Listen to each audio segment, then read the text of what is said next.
ধর্ষকের মৃত্যুর আগে ধর্ষিতাকে মৃত্যুবরণ করতে হয়, এটা হচ্ছে আমাদের সোনার বাংলাদেশ। একজন ধর্ষকের জীবনের মূল্যটা এত বেশি যে তাকে ফাঁসির মঞ্চে দাঁড় করা যাবে না। আমরা বাংলাদেশে কয়জন ধর্ষকের নাম জানি যাকে কঠোর থেকে কঠোরতম শাস্তি দেওয়া হয়েছে, যাকে ফাঁসির মঞ্চে দাঁড় করা হয়েছে? আমরা কি আদৌ কেউ জানি না।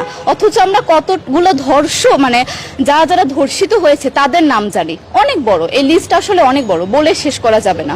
কুমিল্লার তনু, মাগুরার আসিয়া, 2 দিন আগেও কিশোরগঞ্জে 8ম শ্রেণীর একটি ছাত্রীকে বাসা থেকে তুলে নিয়ে ধর্ষণ করা হচ্ছে। বাবার হাতে মেয়ে ধর্ষিত হচ্ছে, ভাইয়ের হাতে বোন ধর্ষিত হচ্ছে। আমরা আসলে নিরাপদটা কোথায়? আমার মনে হচ্ছে আমরা যেন আইয়ামে জাহিলিয়া যুগে চলে গিয়েছি। মাঝে মধ্যে মনে হয় এর থেকেও খারাপ সময় আছি আমরা, কারণ ওই যুগে মেয়েরা অ্যাটলিস্ট সম্মান নিয়ে মৃত্যুবরণ করতে পারতো। জন্মের পরপর জ্যান্ত মাটিতে পুঁতে দেওয়া হতো, আর আমাদের ধর্ষণ করে নির্মমভাবে তারপর মৃত্যুবরণ করতে হচ্ছে। যদি সরকার আমাদের ওই নিরাপত্তা নাই দিতে পারে, তাহলে সরকারের কাছে আমাদের অনুরোধ, আমাদের জ্যান্ত মাটিতে পুঁতে দেখ। আমরা বেঁচে থাকতে চাই না, আমরা সম্মান নিয়ে মৃত্যুবরণ করতে চাই।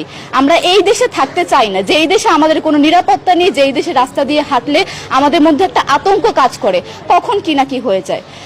আইন উপদেষ্টা বললেন যে ধর্ষকের নাকি ফাঁসি দেওয়া সম্ভব হবে না, তাহলে নাকি নিরীহ মানুষকেও মাঝে মধ্যে ফাঁসির ব্যবস্থা করা, মিথ্যা মামলায় ফাঁসি দিয়ে ফাঁসির ব্যবস্থা করা হতে পারে।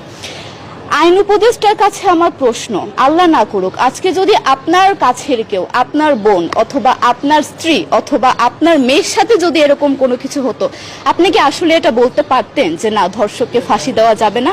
কোনোদিনও পারতেন না। আপনি সবার আগে তার ফাঁসির ব্যবস্থা করতেন, সম্ভব হলে নিজের হাতে মেরে ফেলতেন। তাহলে আমাদের বেলায় কেন এত বৈষম্য? আমরা কি দোষ করেছি? আমরা কি নারী না? আমরাও তো কারো বোন, আমরাও তো কোনো বাবার সন্তান, আমাদেরও তো বেঁচে থাকার অধিকার আছে, তাই না? কিছু হলে মেয়েদের পোশাকের দোষ দেওয়া হয়। আমার কাছে প্রশ্ন, একটা 8 বছরের শিশুর মধ্যে এরকম কি থাকতে পারে যেটা একটা পুরুষকে অ্যাট্রাক্ট করবে, যেটা একটা পুরুষকে সিরিয়াস করবে? সেরকম হলে আসলে ধর্ষণ করা হতো সবসময় প্রাপ্তবয়স্ক মহিলাকে। কিন্তু আমরা আসলে পরিসংখ্যান গবেষণা করলে দেখতে পারি যে ধর্ষক সবচেয়ে বেশি করা হচ্ছে শিশুদেরকে, কিশোরীদের সবচেয়ে বেশি ধর্ষণ করা হচ্ছে। দৃষ্টিভঙ্গি পরিবর্তন করুন, চিন্তা ভাবনা পরিবর্তন করুন, ধর্ষকদের আইনের আওতায় আনুন। যদি আইন উপদেষ্টা অথবা প্রশাসন যদি ধর্ষকদের শাস্তির ব্যবস্থা না করতে পারে, আমাদের হাতে তুলে দেন, আমরা নিজেদের হাতে শাস্তি দিয়ে দিতে পারবো। এই সাহস আমাদের মধ্যে আছে। বেঁচে থাকার জন্য আমাদের যতটা কঠিন হতে হবে, আমরা কঠিন হওয়ার জন্য